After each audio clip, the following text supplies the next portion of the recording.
Hey guys welcome back to my another blog. So তোমরা অনেকেই হয়তো জানো আমি মামার বাড়ি থাকি। তো কালকেই আমি আমার দেশের বাড়ি থেকে মামার বাড়ি ফিরেছি, কিন্তু মায়ের জন্য এত মন কেমন করছে আমি আবার আজকে মায়ের সাথে দেখা করতে যাচ্ছি আমাদের গ্রামের বাড়িতে। তো সেটা মা বাবা আর বাড়িতে কেউ জানে না, শুধুমাত্র আমার ভাই জানে।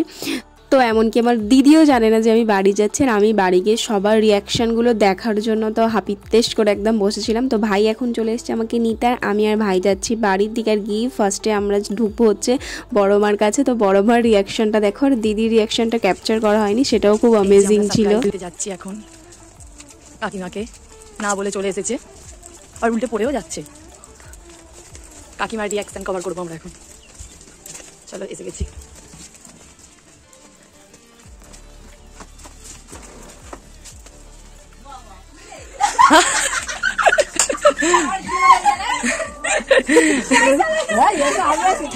আর আমরা তো বলছি যে কি হলো, আমিও তো বুঝলাম অবাক করে, আমার ভাইও বলে নিয়ে চলে গেছে। আমরা বলছি মেয়ের সাথে দেখা করতে যাচ্ছে নিশ্চয়ই। আর মা আর আমি ভাবি তিনজনে বলছি যে নিশ্চয়ই আসবে না। তো মা তো পুরো আমাকে দেখে অবাক হয়ে গেছে আর খুব খুশিও হয়েছে। আরও একটা বিষয় নিয়ে আমি তো খুব এক্সাইটেড ছিলাম, কেন কি জন্মের পরেই প্রথমবার আমি হচ্ছে আমার মা বাবার সাথে হোলি সেলিব্রেট করেছি। কারণ ছোট থেকেই আমি মামার বাড়িতেই হোলি সেলিব্রেট করেছি, কখনো বাবা আমাকে হোলিতে রঙও দিতে পারিনি। তো এইটার জন্য আমি তো আরও বেশিভাবে খুশি ছিলাম যে কিভাবে দিনটা কাটবে আর কি। তো এখন হচ্ছে আমার দিদিদের বাড়িতে পুজো ছিল, আর পুজোটা কমপ্লিট হয়ে গেলে আমরা সবাই মিলে হোলি খেলেছি, ভীষণ মজা করেছি। তো তোমরা সেগুলো দেখতেই পাবে। আর তারপরে হচ্ছে এখানে ছোটদা রয়েছে, তো পুজোর একটা খুব ফানি রিচুয়াল ও আর কি করছিল, যে ও তো হোলিতে খুবই রং মেখেছিল, আর ওখানে একটা কলা খেতে বলা হয়েছিল ওকে বাড়ির কোণে একটা জায়গাতে গিয়ে।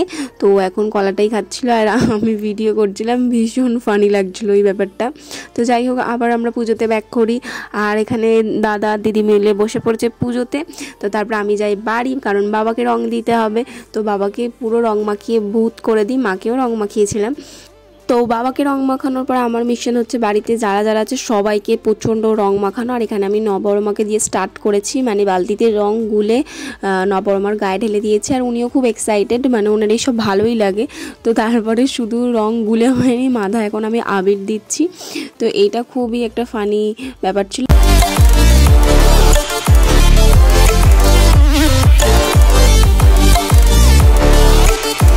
তো নবরমাকে রং মাখানোর পর এবারে আমরা যাই মেজমার কাছে। নেক্সট টার্গেট হচ্ছে মেজমা, আর মেজমাকেও আমরা প্রচণ্ড রং লাগাই। তো খুব একটা অন্যরকম ফিলিংস ছিল আমার জন্য, এটা খুবই একটা মেমোরেবল ডে। আর এই ভিডিওটাও থাকবে, আর আমি হয়তো বারবার ভিডিওটা আমি নিজেই দেখব, কেন কি এটা হচ্ছে আমার ফার্স্ট হোলি। আমার বয়স হচ্ছে 21 বছর, আর 21 বছর জীবনে প্রথমবার নিজের ফ্যামিলির সাথে এরকমভাবে হোলি সেলিব্রেট করা। আর যখন তোমার ফ্যামিলির লোকগুলো ভীষণ হাম্বেল হয়, তারাও সেলিব্রেশনে তোমার সাথে একইভাবে মেতে ওঠে, তো সেই খুশিগুলো আলাদাই ছিল। আর দিদির বিয়ের পরও এটা প্রথম হোলি, আর সেটাও খেলছে আমাদের সাথে।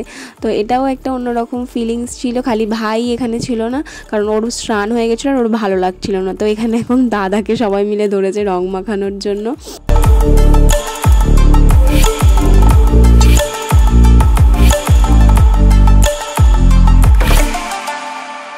তো আমি তো অলমোস্ট রং মেখে ভূত হয়ে গেছিলাম, আর এর থেকেও বিধ্বস্ত অবস্থা আমাকে করেছিল আমার দিদি, ব্লু কালার বানিয়ে দিয়েছিল আমাকে। তো যাই হোক, এখন বড়মার কাছে যাচ্ছিলাম, আর আমার আর নবরমার প্ল্যানিং ছিল যে বালতিগুলো জলটা দাদার গায়ে ঢালতে হবে, কিন্তু বড়মা ওটাতে একদম ফেল। তো আমি গেছি ওটা ঢালতে, তো ভিডিওটা সেইভাবে করা হয়নি। তো দাদাকে রঙে চোবানোর পর তারপরে আমরা আমাদের যেহেতু জয়েন্ট ফ্যামিলি, অনেক বড় ফ্যামিলি, তো আমরা সবার বাড়ি গিয়ে সবাইকে রং দিচ্ছিলাম, সব বড়মাদের আর কি। তো এখন এখানে নতুন বড়মাকে ধরেছে দিদি আর নবরমা মিলে। তো নতুন বড়মাকে প্রচণ্ড রং মাখিয়েছে ওরা দুজনে মিলে। তো আমি গিয়ে ফাওয়েতে ছেড়ে দিয়েছি, আমি বললাম ঠিক আছে, আমি আর বেশি রং দিইনি। তো যাই হোক, আজকে সারা দিনটা তো সারা বাড়ি ঘুরে ঘুরে কাটলো, আমাদের এত বড় ফ্যামিলি, তো সবাইকে রং দিলাম আমরা। তো আজকে রং খেলাটা অলমোস্ট আমরা এখানেই শেষ করছি। তো তারপরে সন্ধেবেলা দাদা এখানে আমাদের সবার জন্য হচ্ছে পকোড়া করছিল। তো তারপরে এটা খাওয়ার পরে দিদির বিয়ের ছবি দেখতে দেখতে আজকের দিনটা আমরা এখানেই শেষ করলাম।